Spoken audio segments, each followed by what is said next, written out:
Magandang umaga mga kabangka at mga kasama. Tayo muna po ay travel ngayon. Pero shout out muna po sa lahat ng mga inutangan namin. Ito na po yung aming inutang na pera. Ito po, gagastusin na namin. At yung pong pagbabayad ay kayo po ay sana'y makaintay-intay. Haba-haba ho ang biyahe. Pag alis namin ng umaga ay hapon na kami na nakarating din kaya tulog na ang nangyari. Bali ho, dito na yung aming stop ng pamamasyal. Ito. Dito pala kami sa Barrio Geylang kung saan medyo famous pala itong lugar na ito. At sabi ko ho dito talagang napakabilis ng transportation.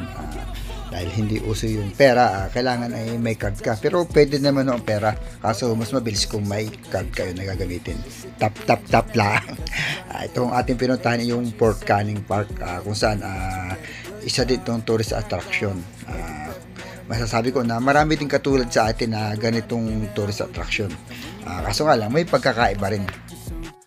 At kung makikita natin sa mga post ng mga namamasyal, talaga makikita natin yung magagandang picture view. Pero sa tunay lang, talagang pila-pila po kami dito bago mapagpa-picture. Kaya ito, lipat na kami ng ibang destinasyon. Ito.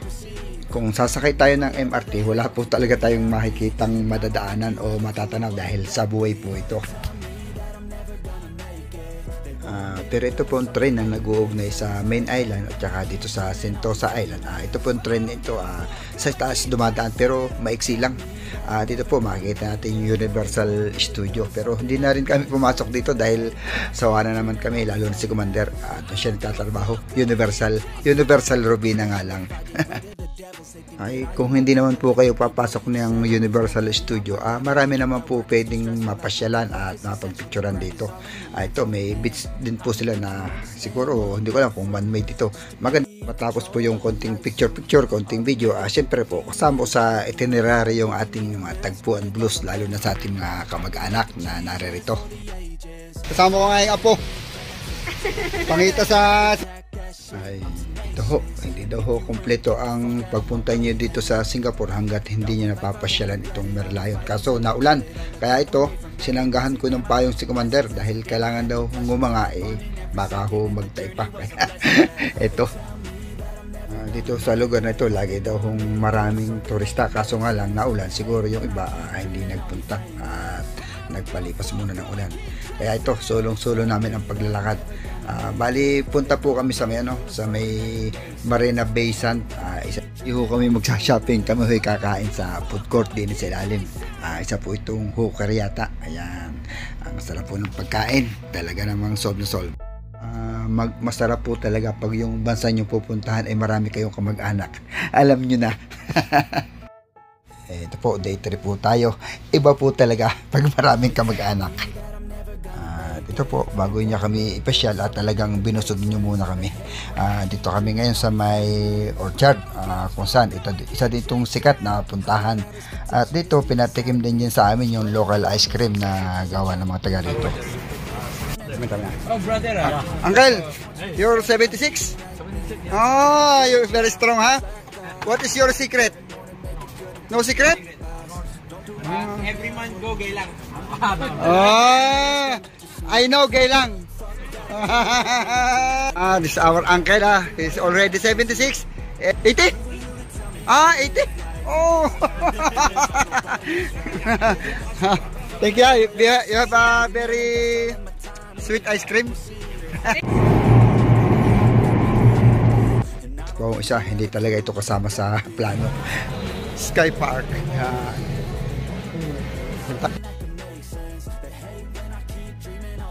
Oh yes.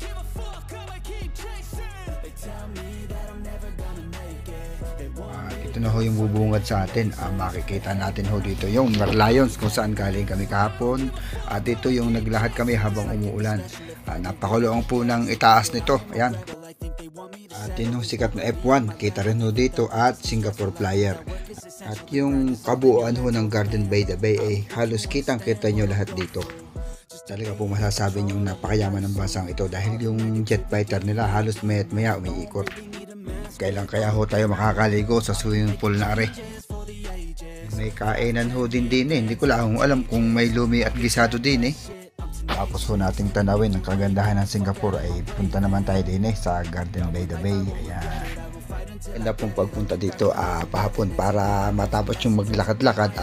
Pagdating ng gabi yung pong magaganda nilang pailaw. Yun po, doon po tayo galing kanina. Talagang palitan lang ng tanaw.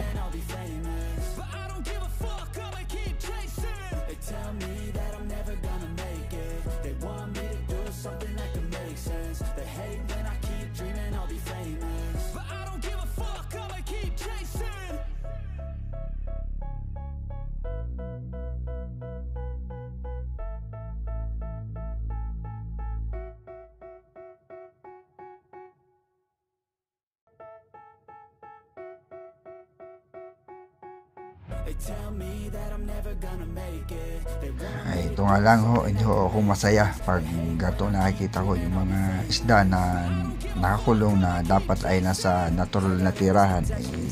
Yun po ang amin ko, hindi po ako masaya. At pagsapit naman po ng dilim, ito yung hinihintay ng lahat.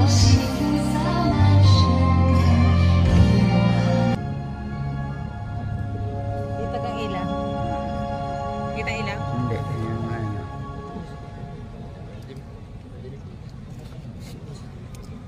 Hindi, medyo kinat ko lang po yung video, mahaba po yung pailaw na yun. Talaga pong napakaganda. Ngayon po lipat naman tayo sa isa pang light show.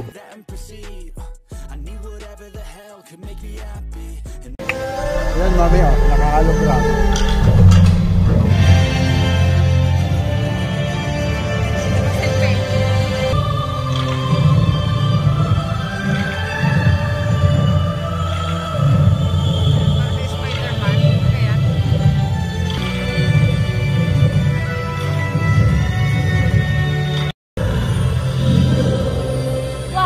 Day number 4, ito po yung last day namin sa Singapore bago kami magpunta ng Malaysia. Siyempre, kailangan kumain muna tayo. Ito ay yung ating paboritong Indian food.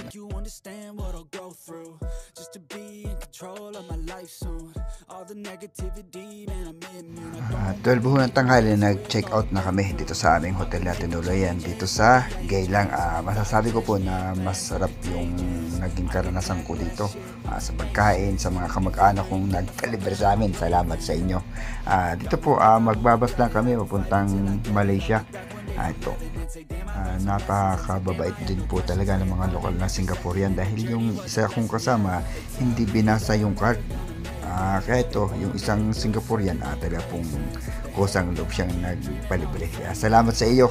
Yan, ito po, sakay na kami ng bus papuntang Malaysia. Ayan, bye-bye po Singapore. At next episode po, yung next video, Malaysia naman po tayo.